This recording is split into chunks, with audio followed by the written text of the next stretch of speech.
Welcome, foolish mortals. I can't say that without sounding cringy. It's October. Welcome to Halloween on Cleverhaunts.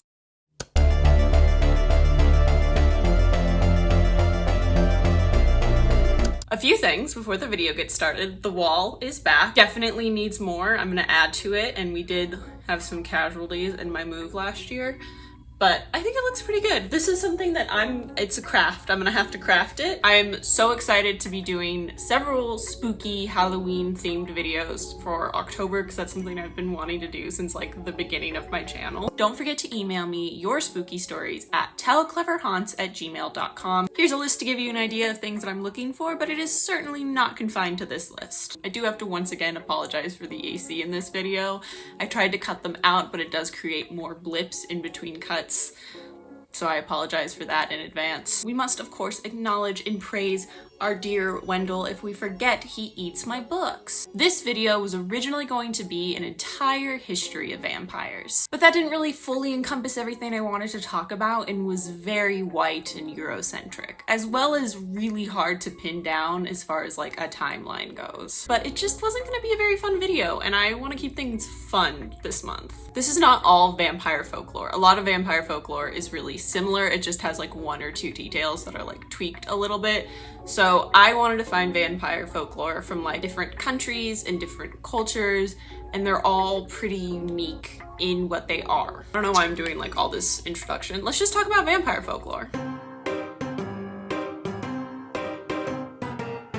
Before anybody comments on it, I understand the Revenant shows up in many different cultures and mythologies, and now in like so many pop culture, like you don't need to tell me. I got it. I understand. We are going to 1100s England because they started a bit of a panic. Sir William Newburgh wrote his book Historia, and I bet you can't guess what it's about. History! Wow. You guys are so smart. And the best part of history?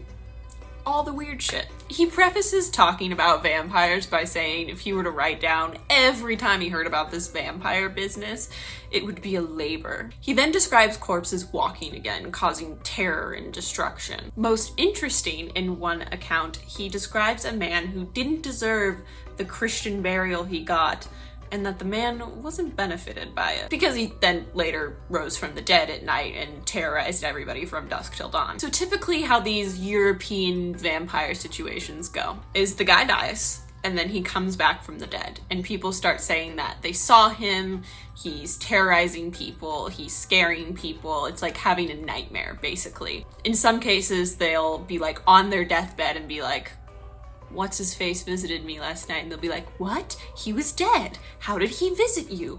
And then that person dies. Because of all the research I did on this, my favorite thing that I saw as like, they were like, he was a vampire. My favorite thing is they would describe people dying from the vampire by saying, Joseph, let's say Joseph was the vampire. Joseph visited Wendy, and then Wendy died. And it was like, if Wendy's dead, how do you know she saw Joseph?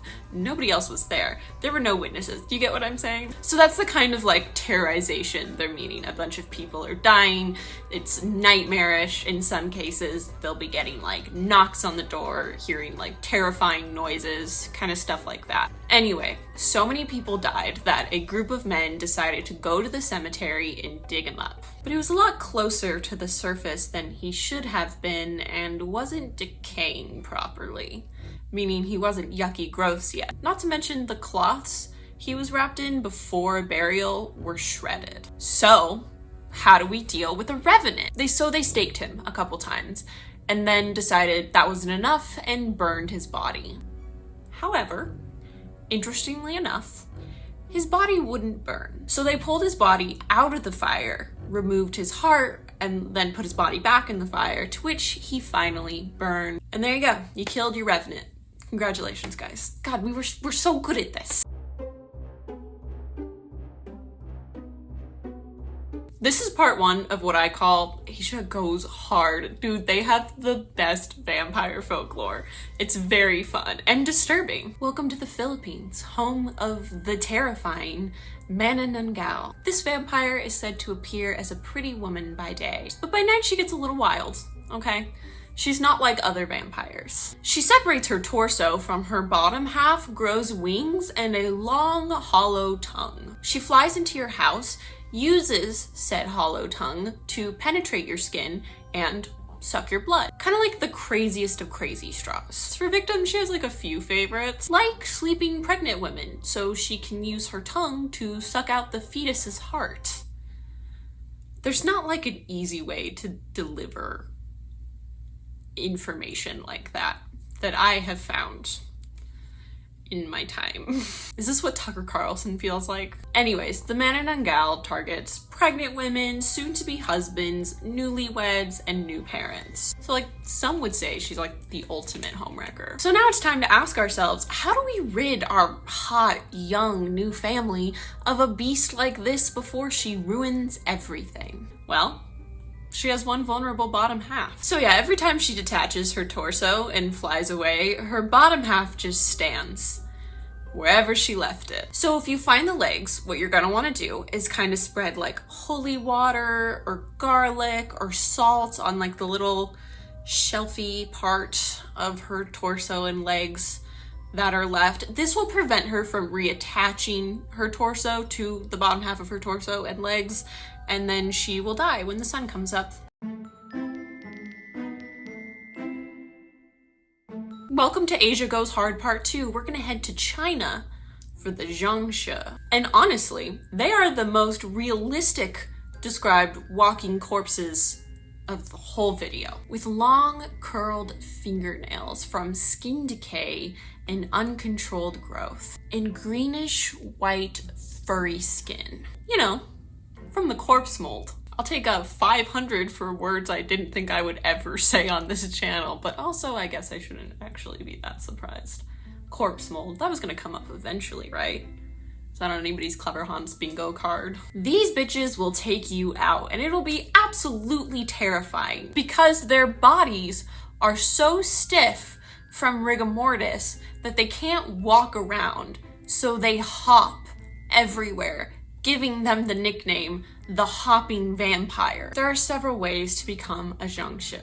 The easiest are not having a proper burial or having a brutal death. Then there's the usual corpse entered by an evil spirit. Your corpse might become a Jiangshi if it is struck by lightning or if a pregnant cat jumps over its grave. All leading causes of Jiangshi. They were violent, out of control creatures who sought only to drain the life essence of living creatures. So there's an animated corpse hopping around your village with furry skin. Gross. You gotta do something about that. Show the Jiangshi its own reflection in a mirror, a broom, an axe, a handbell, or the blood of a black dog. There's more, but I'm sure if you have a bad Jiangshi encounter that you have any of those items around your house. And if not, there's Google. This might be a good time to mention that I'm laughing not because I think Chinese people are ridiculous or their culture is ridiculous. I'm not prejudiced. I laugh because humans are ridiculous in general. The European bullshit is way less creative than any of these other cultures that I talk about. I think just the fact that things like this come from nothing, they just come from somewhere in our brain, and they are occasionally very silly. I just think it's crazy, and I also think it's great. Like, the human mind, dude, it's insane. The Asanbosam is a mythological vampire from the Akan people in southern Africa, kind of prior to like European bullshit. The Asanbosam falls kind of more in the creature category than in the human category, though in some legends it is described as more of a cursed or soulless human, which is why it has to feed on life essence, aka blood. Though they do look human-like in the dark, which is exactly what they want. They are described as having red eyes and hair, hooked iron feet and iron teeth, and pink skin, as well as having hands that look like they face both forwards and backwards. I like to think about the Asanbosam as having 3 levels. Level 1 is the territorial hunter. It's not gonna pursue you, it's not gonna stalk you, but if you come into its area, that's when it's gonna get you. They lay waiting in the trees, hanging by their hooked feet, waiting for you to cross their path. Level 2 is the more aggressive Asanbosam. This one you'll find doing things like using its hands to mimic antlers to bring in hunters. But the worst of the worst will go into village houses to steal children to eat. They're described as cunning and incredibly strong creatures. So how do we stop them? Well, that's actually where this vampire differs, because it can be killed by normal weapons. It's just said that hunters should only go in large groups. I actually really like this because the Akan didn't need like little traditions on how to kill the vampire. They just killed it, as they should. It's kind of a slay. I had to take a quick break from recording to eat some food and let my phone charge, but as I was looking at the footage from today, I saw that you could barely see my shirt. It's just like tit. You can't see like the fun detail. It's so cute and it felt like kind of vampire-y. I don't know, and now I'm sad that you could barely see it this whole time.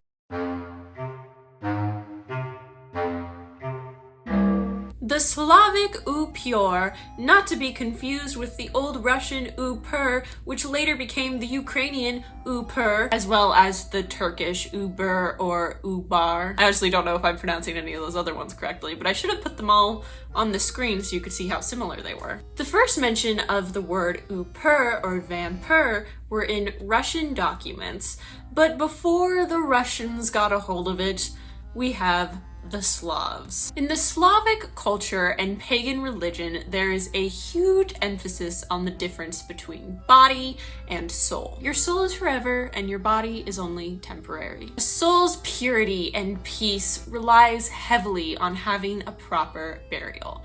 Proper burials we've seen in other cultures throughout this video, but was very important in this European culture, especially as later, after this that I'm talking about now, Christianity came to Europe.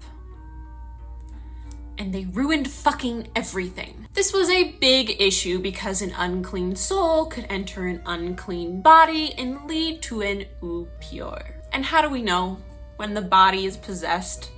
When it isn't decaying properly. See, everything comes full circle. But another issue is that there were things in life that could mark you as an Upior in death. And it's a long ass list. Do you have red hair? Any sort of physical birth defect? Head too big, lack of pubes? Do you enjoy little moonlight strolls? All signs you'd become an Upior after death. Your body was even less trustworthy if you died in childbirth, which is insane because that's like in the top 5 ways to die back then. Murder, disease, childbirth, war, just dropping dead, you know? Upiors only came out at night, and they loved blood. Yeah, they ate it, but they also slept in it, bathed in it, covered themselves in it. They would shred their victims with their strength, but could also kill you just by screaming. Okay, so you have an Upior problem. How do you fix it? As we all know from really, I'm sure, well-funded sex education programs, the best method is prevention. Stop the Upior before it's an Upior. Don't do sexy sin in the forest. If you suspect your dead body might turn into an Upior, you could try putting some garlic in its mouth, or some iron, or a brick. You could also throw some poppy seeds in its coffin, so it would be too busy picking up the seeds and would never come out and kill people. If you think your corpse could be an Upior, or you think you found the grave of an Upior, what do? It's actually really simple, actually. You cut off its head and put it between its knees, rebury it, won't be a problem anymore, okay? Also, you know, a much cleaner option, you can simply nail the coffin shut. Yeah, that was an option all along. If an Upior is harassing you, the best way to solve that is keeping it from returning to its grave. If it's out when the sun comes up, it'll turn into black tar or black smoke. I imagine kind of Buffy the Vampire style. Another way you could protect yourself from an Upior is eating some dirt from its grave or baking bread with its blood. These are life-saving methods, and I hope you have good luck with your Upior journey today.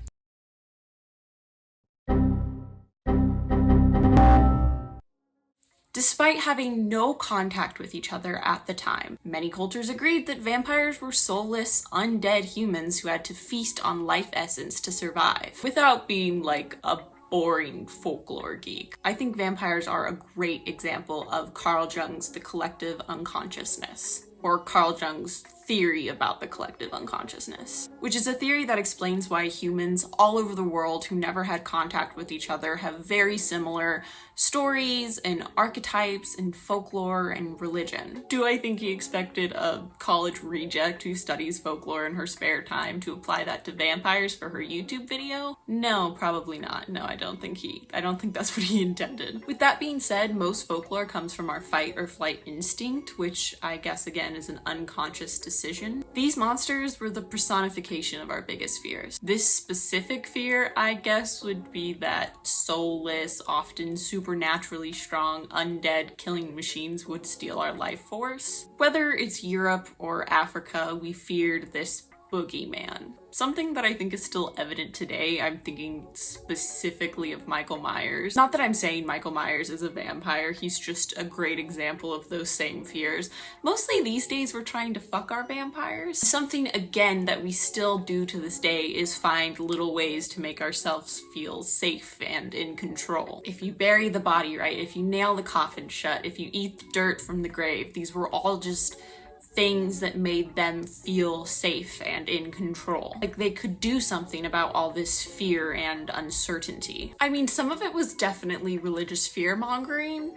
Be right with God or be a vampire, but we don't have to talk about that. The human mind is crazy. We do the same shit over and over again, just with different flavors. The things we've come up with will never cease to amaze me, and folklore will always be one of my favorite topics. Reminder to email me your spooky stories at @cleverhaunts if you want me to read and react to them on Halloween. And if you want more information, you can go to my Instagram, which is now unprivated. I'm going to be posting every Friday in October, which I am so excited to do because I've always wanted to do something special for October and Halloween on my channel and just never been able to pull it off before. Here's to trying. I hope it goes well. So I will be posting Friday the 6th, Friday the 13th, and Friday the 20th. I'm going to skip Friday the 27th and instead post on Tuesday the 31st, Halloween. I'm Clever Haunts, and I guess that's it.